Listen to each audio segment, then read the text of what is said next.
Assalamualaikum warahmatullahi wabarakatuh. Apa kabar Mam? Mudah-mudahan Mam semua dalam keadaan sehat walafiat. Amin amin ya robbal alamin.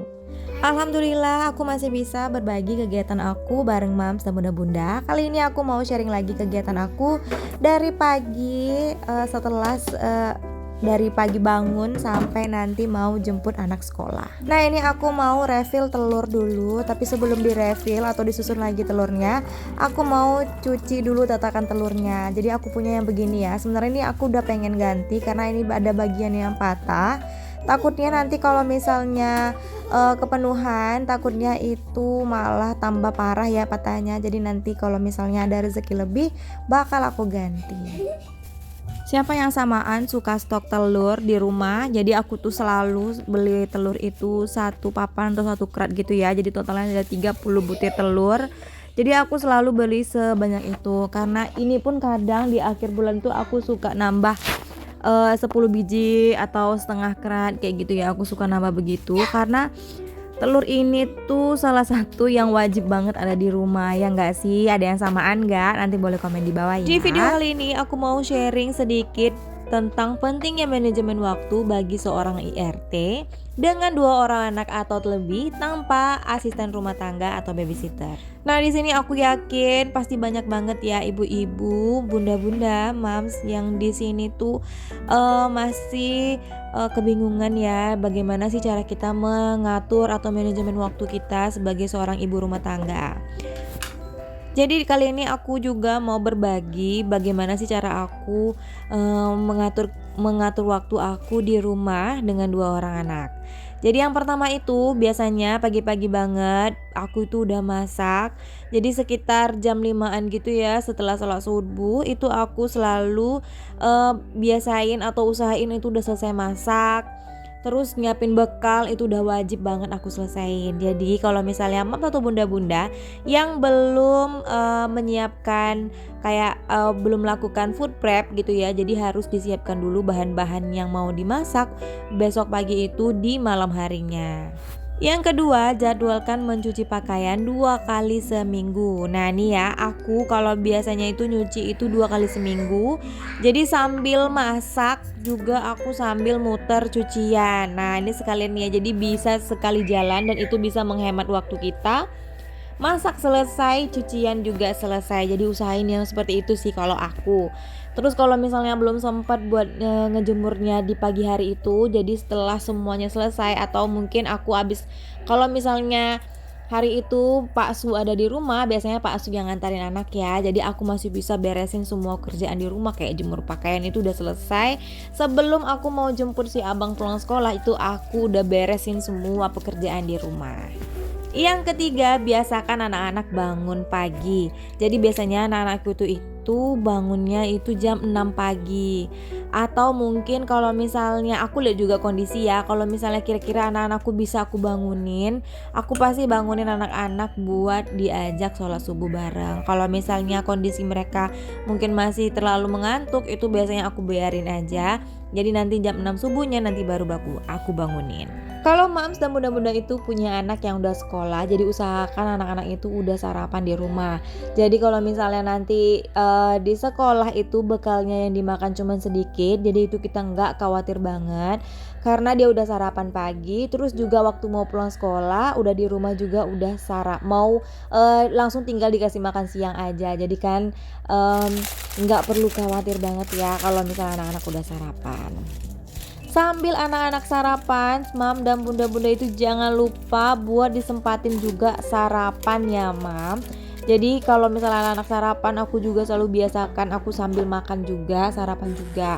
Jadi itu juga salah satu cara aku buat manajemen waktu, biar waktu aku itu gak keteteran, kerjaan aku selesai, makan aku juga gak sampai kelewat. Tips yang kelima, setelah mengantarkan anak sekolah, bereskan pekerjaan yang belum selesai. Nah tadi kayak aku bilang ya, karena biasanya itu Pak Su pergi kerja sekalian ngantarin si abang. Tapi kalau misalnya Pak Su lagi keluar kota, itu kan aku yang harus nganterin, aku yang harus jemput. Jadi aku memang benar-benar harus manajemen waktu banget ya. Jadi pagi-pagi itu Kalau misalnya di bagian dapur rumah atau cucian itu belum selesai, aku tinggalin dulu, aku antarin anak sekolah. Nanti setelah diantar anaknya sekolah, terus aku pulang ke rumah, aku lanjut beresin kayak cucian piring yang belum selesai, rumah yang masih berantakan kayak ruang tamu, sisa anak main-main itu kan belum aku beresin malamnya. Jadi pagi-pagi itu masih bisa aku sempetin beresin. Terus juga lanjut beresin kamar. Jadi itu aku sekalian aku beresin pokoknya dalam waktu 2 jam setengah, karena anakku tuh pulangnya jam 10 ya. Jadi dalam waktu 2 jam setengah itu aku udah kelarin semua pekerjaan aku, kayak jemur pakaian semuanya udah aku kelarin. Bye. Jadi biasanya aku tuh bangun jam 4.30. Jadi itu nggak keteteran ya menurut aku, karena aku tuh udah manage waktu. Nah itu tadi pas sudah berangkat kerja, jadi ini aku mau spill sedikit. Di depan rumahku itu udah nggak ada lagi sawahnya, karena udah mau dibangun perumahan juga. Sedih banget ya, tapi nggak apa-apa. Nah ini suasana di Bali lagi mendung banget, nggak tahu kenapa beberapa hari ini tuh suka banget mendung begini ya. Kayak cuacanya tuh kadang mendung tapi nggak hujan gitu. Mudah-mudahan nanti aku juga jemput anak gak hujan. Oke, lanjut lagi ke tips selanjutnya. Setelah aku jemput anak sekolah itu biasanya kira-kira jam 11 aku udah nyampe di rumah.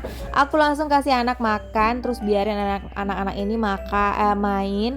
Setelah makan, maksudnya setelah makan gitu ya, aku kasih ya waktu anak-anak buat istirahat atau main-main dulu sebelum tidur siang. Jam 12 teng itu biasanya aku udah langsung ngajakin anak-anak tidur siang. Kalau misalnya pekerjaan bunda, mams atau itu masih ada yang belum selesai, yuk langsung dikerjain atau diselesain pas waktu anak-anak tidur siang. Kalau misalnya nggak ada atau udah beres, nanti mams atau bunda-bunda langsung ikut tidur siang juga, biar mams dan bunda-bunda juga bisa istirahat dan bisa merecharge lagi tenaganya. Jam 15.00 atau jam 3 sore itu bangunkan lagi anak-anak. Terus kalau biasanya itu jadwal anak-anakku makan lagi ya. Jadi anak-anakku tuh makannya itu bisa 3-4 kali sehari, tergantung moodnya anak-anak. Kalau misalnya anak masih ada kegiatan tambahan, misalnya kayak mengaji, les, segera ajak anak mandi dan siap-siap. Jadi kayak anakku tuh itu jam 3:30 itu aku antarin ngaji. Jadi jam 3 itu udah selesai makan, aku langsung ngajakin mandi, beres-beres. Jam 3:30 atau sebelum asar itu aku udah berangkat. Sampai di tempat ngajinya dia masih bisa ikutin sholat asar.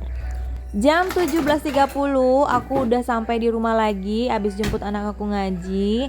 Setelah itu aku mau kasih kasih waktu anak-anak itu untuk main atau menonton. Nah nanti di sini aku juga sekalian ya kasih anak makan kayak gitu-gitu. Jadi biar anak-anak tuh nonton sambil makan. Jadi pokoknya aku siapin dari jam 17.30 itu. Jadi menjelang maghrib itu anak-anak udah selesai makan. Pas maghrib anak-anak sholat.